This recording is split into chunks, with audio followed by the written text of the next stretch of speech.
Ya, saya pun juga tadinya tidak tahu di Fruita, Colorado, hari ini ada suatu festival yang cukup besar, yaitu Mike Mike the Headless Chicken dikatakan. Ya, chicken yang tidak mempunyai head. Tahun 1045 di bulan September tanggal 10, karena ada seorang petani yang bernama Olsen, dia ingin memotong akan chickennya karena mertuanya akan memasak fried chicken dikatakan. Maka dari itu Olsen mengambil akan kapaknya dan memotong akan headnya, tetapi karena dia ingin menyisakan lehernya yang mungkin cukup panjang dan akan dimakan, maka dari itu dia meleset dan akhirnya hanya memotong sebagian daripada kepalanya. Hanya stem daripada otak belakang setelah diselidikin, karena Mike ini hidup selama 18 bulan. Selama 18 bulan sebelum waktu 18 bulan berakhir, Mike sempat dibawa ke Utah, di University of Utah, untuk diselidiki. Kenapa terjadi banyak sekali simpang siur, ada yang mengatakan bahwa ini hanya bohong-bohongan dan lain sebagainya. Dan Mike ini dibawa ke Utah untuk diselidiki, dan ternyata sisa daripada otaknya, just little bit stem of the chicken brain, ya, ada tertinggal. Maka dari itu chicken ini tetap hidup, saudara, tetapi hidup tanpa ada kepala. Dan chicken ini hanya hidupnya bergantung kepada ownernya saja. Dan puji Tuhan, keluarga daripada Olsen ini menghasilkan, karena Mike dibawa ke New York, ke Atlanta, ke kota-kota untuk dipamerkan, saudara, dan menghasilkan $10,000 that time. Ya, $10,000 US dollar pada saat itu cukup besar. Dan Mike ini banyak sekali memberkati, ya, petani Olsen ini, sehingga petani Olsen ini bisa membeli akan traktor, membayar sebagian daripada tanah ladangnya yang dulunya dia berhutang, dan Olsen diberkati. Dari cerita Mike ini, saya ingin untuk setiap daripada saudara, ya, mengambil suatu makna, karena saya pada saat saya membaca akan hal ini, tanggal 20, tanggal 21 di Fruita, Colorado, ada suatu festival merayakan akan perayaan daripada Olsen ini, perayaan daripada Mike, ya. Mereka selama 18 bulan, bukan mereka, maksudnya Mike hidupnya hanya ditetes dengan pipet, ya, dengan sebuah pipet dari lehernya dimasuki air, dan dari mungkin lubang tenggorokan dimasukin jagung, saudara. Hidupnya hanya demikian, dan Mike sempat hidup selama 18 bulan. Tapi saya percaya dari pelajaran ini, ya, kita mengambil suatu makna bahwa kita nggak mau seperti Mike. Ada amin, saudara. Kita tidak mau hidup kita bergantung, tetapi kita hidup, kita tahu bagaimana hidup, bagaimana kita mempunyai akal budi yang Tuhan berikan kepada kita, dan kita pun tahu bagaimana kita harus hidup. Di dalam firman Tuhan katakan di dalam kitab Efesus, bahwa perhatikanlah dengan seksama bagaimana kita hidup. Ada amin, saudara. Maka dari itu hari ini saya ingin untuk kita bersama-sama membuka di dalam kitab Filipi, pasal yang ketiga. Saya ingin mengambil akan pelajaran daripada surat Rasul Paulus kepada jemaat di Filipi. Mari kita buka bersama-sama dan kita membacanya di dalam kitab Filipi, pasal yang ketiga, ayat yang ke-7 sampai ayat yang ke-16. Philippians chapter 3 verse 7 through 16. Ya, cukup banyak yang kita akan baca. Mari kita bangkit berdiri, kita akan baca bersama-sama. Saudara yang membawa Alkitab, kita baca di dalam bahasa Indonesia. Tetapi apa yang dahulu merupakan keuntungan bagiku, sekarang kuanggap rugi karena Kristus. Malahan segala sesuatu kuanggap rugi karena pengenalan akan Kristus Yesus, Tuhanku, lebih mulia daripada semuanya. Oleh karena dialah aku telah melepaskan semuanya itu dan menganggapnya sampah, supaya aku memperoleh Kristus dan berada di dalam Dia, bukan dengan kebenaranku sendiri karena mentaati hukum Taurat, melainkan dengan kebenaran karena kepercayaan kepada Kristus, yaitu kebenaran yang Allah anugerahkan berdasarkan kepercayaan. Ayat yang ke-10. Yang ku kehendaki ialah mengenal Dia dan kuasa kebangkitannya dan persekutuan dalam penderitaannya, di mana aku menjadi serupa dengan Dia dalam kematiannya, supaya aku akhirnya beroleh kebangkitan di antara orang mati. Ayat 12. Bukan seolah-olah aku telah memperoleh hal ini atau telah sempurna, melainkan aku mengejarnya, kalau aku dapat juga menangkapnya, karena aku pun telah ditangkap oleh Kristus Yesus. Saudara-saudara, aku sendiri tidak menganggap bahwa aku telah menangkapnya. Tetapi ini yang kulakukan, aku melupakan yang telah di belakangku dan mengarahkan diri kepada apa yang di hadapanku, dan berlari-lari kepada tujuan untuk memperoleh hadiah, yaitu panggilan surgawi dari Allah dalam Kristus Yesus. Karena itu, marilah kita yang sempurna berpikir demikian. Dan jikalau lain pikiranmu tentang salah satu hal itu akan dinyatakan Allah juga kepadamu. Ayat yang ke-16, tetapi baiklah tingkat pengertian yang telah kita capai, kita lanjutkan menurut jalan yang telah kita tempuh. Kita ulangin ayat yang ke-15. Karena itu, marilah kita yang sempurna berpikir demikian. Katakan satu dengan yang lain. Biarlah kita yang sempurna berpikirlah demikian. Katakan sama-sama.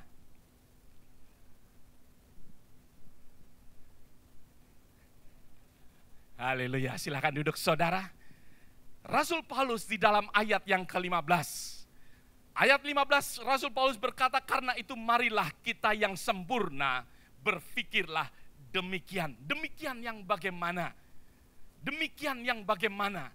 Demikian yang Rasul Paulus pikirkan. Yang Rasul Paulus selalu renungkan di dalam kehidupannya.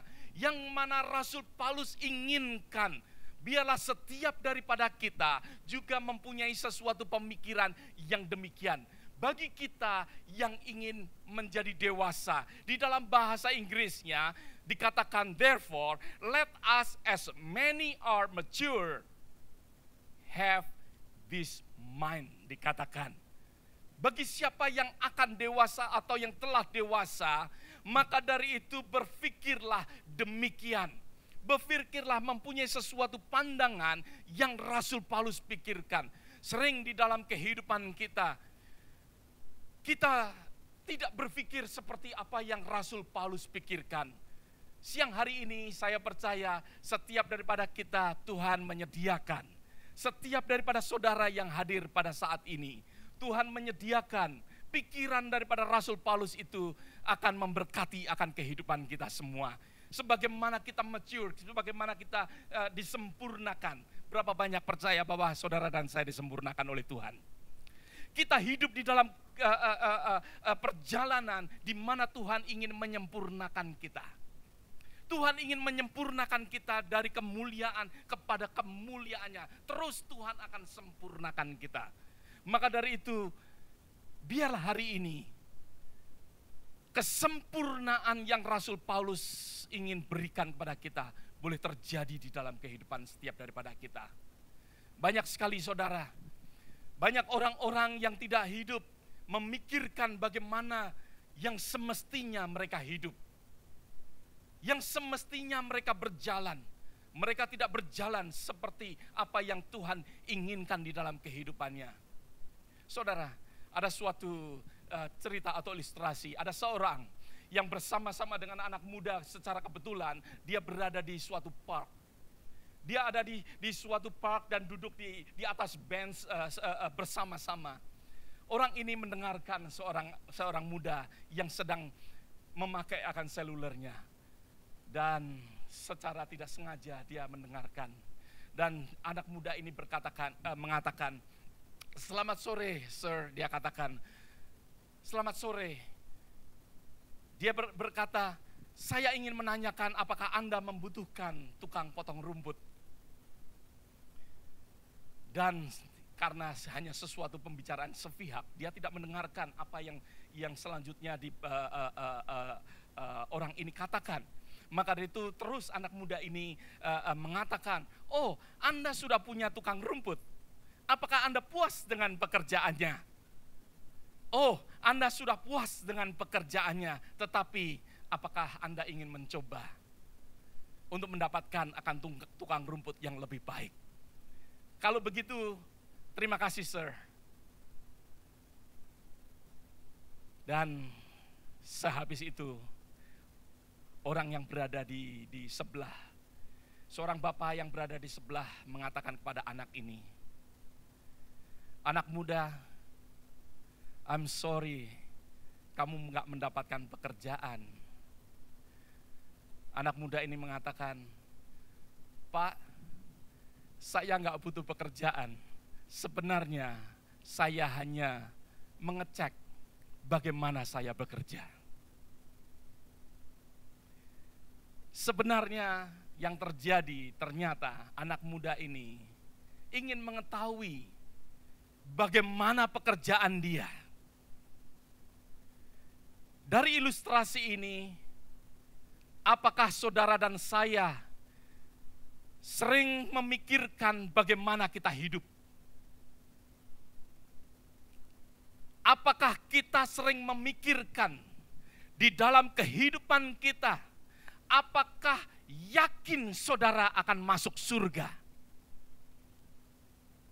Apakah di dalam kehidupan kita sering memikirkan bahwa nanti suatu saat dengan pendidikan yang saya terima, saya akan sukses di masa depan? Apakah kita pernah mengukur pengetahuan kita? Apakah kita pernah mengukur apakah pekerjaan kita adalah disukai oleh bos kita? Atau kita hidup secara sembrono? Hanya sekedar pesan sponsor, mereka nggak pesan dengan saya, saudara.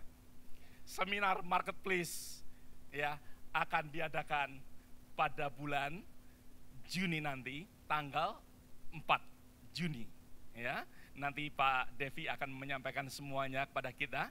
Ya, hanya sepesan sponsor di dalam khotbah saya. Sering kali di dalam kehidupan kita tidak berpikir secara demikian. Maka dari itu kehidupan kita pada saat kita bersekolah, even though we just got C maybe, we just feel enough.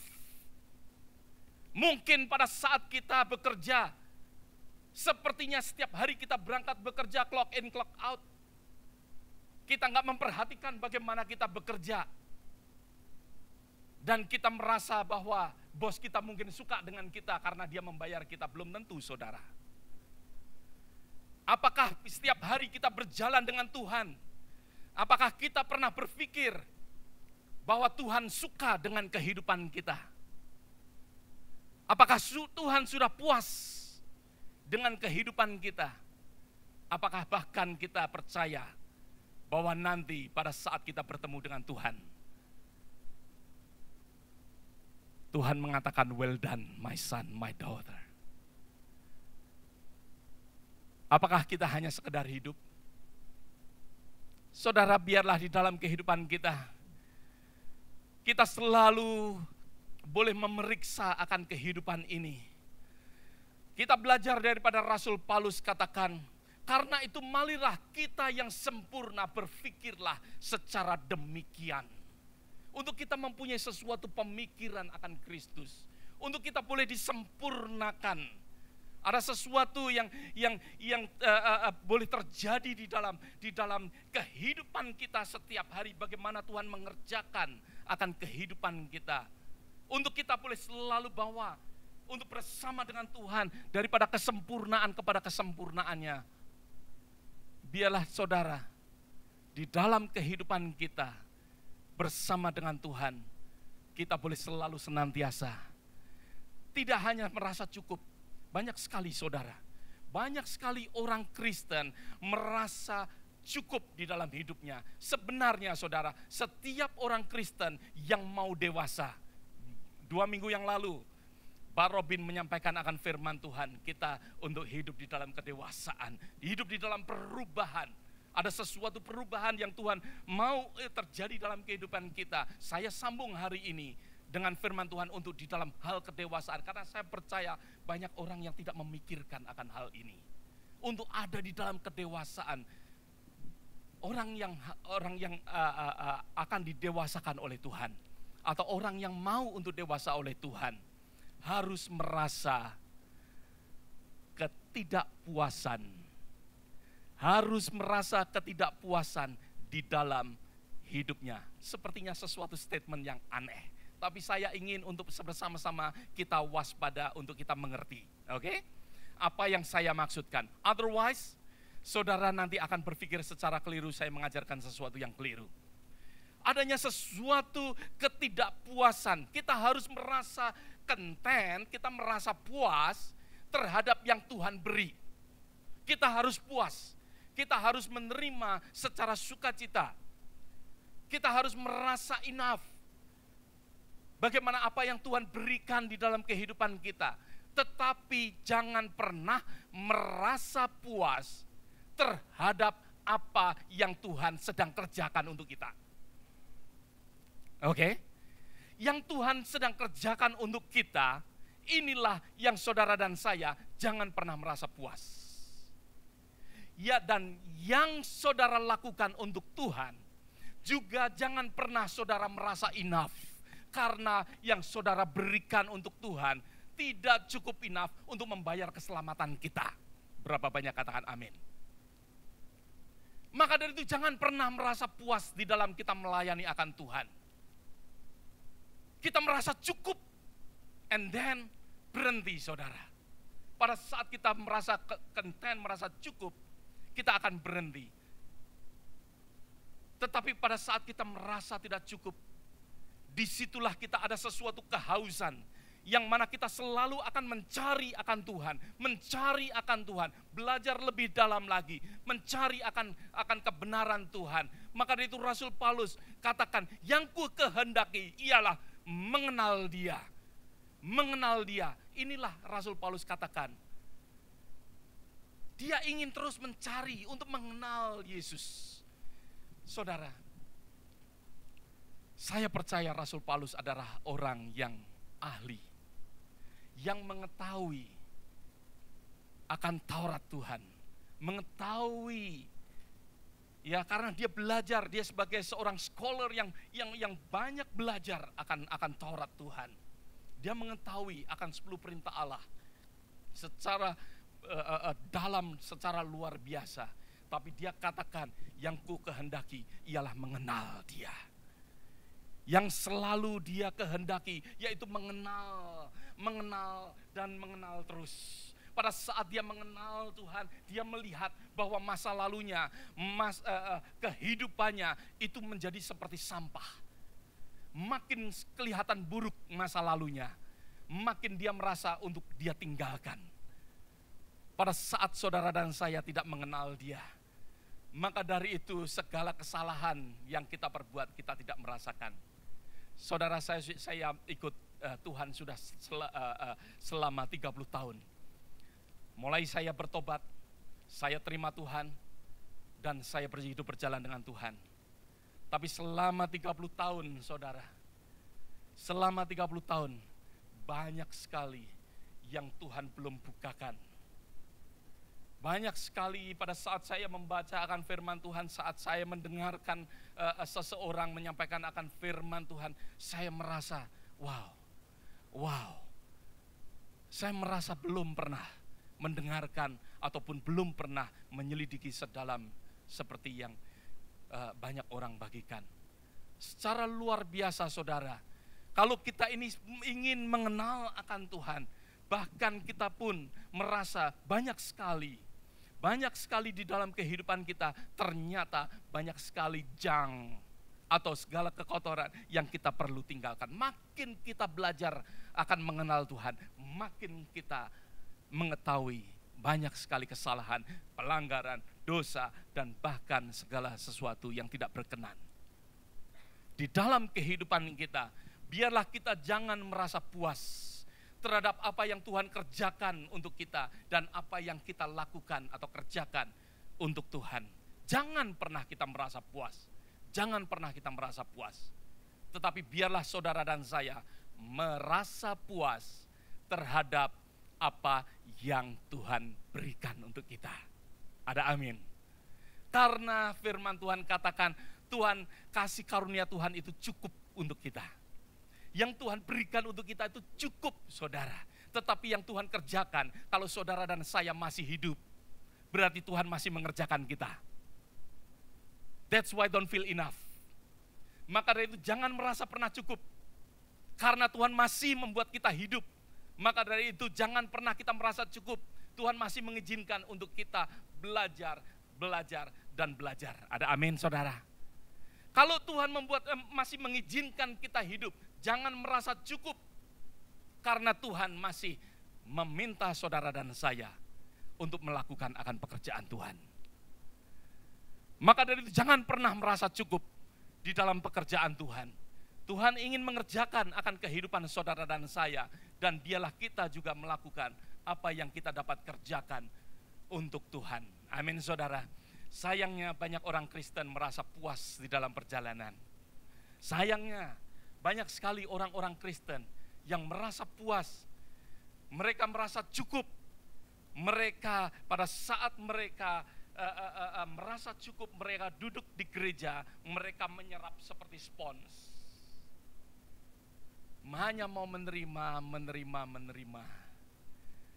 dan menyerap begitu banyak, tetapi tidak melakukan apa-apa. Maka dari itu saudara, biarlah, apakah saudara dan saya, apakah setiap kehidupan kita merasa cukup? Apakah kita merasa cukup untuk melakukan akan pekerjaan Tuhan? Apakah kita merasa cukup untuk dikerjakan oleh Tuhan? Harapan saya, berkat daripada apa yang Tuhan berikan untuk kita kepada Rasul Paulus ini, biarlah setiap daripada kita boleh menerima akan berkat Tuhan yang selalu merasa dalam hidupnya, merasa selalu tidak cukup dan mau belajar terus. Ada amin, saudara. Ada satu ilustrasi lagi. Ada seorang keluarga, ada keluarga, bapak ibu, yang pada saat itu anaknya masih kecil. Dia mengatakan kepada bapak ibunya, mengatakan, "Good night mom, good night dad." Dan akhirnya anak ini masuk ke kamarnya. Enggak seberapa lama, orang tua ini mendengarkan suara gedebuk. Dan orang tua ini lari ke atas loteng dan melihat kamar dari anaknya. Dan melihat, anaknya tertidur di sebelah ranjang. Dari hal ini saudara,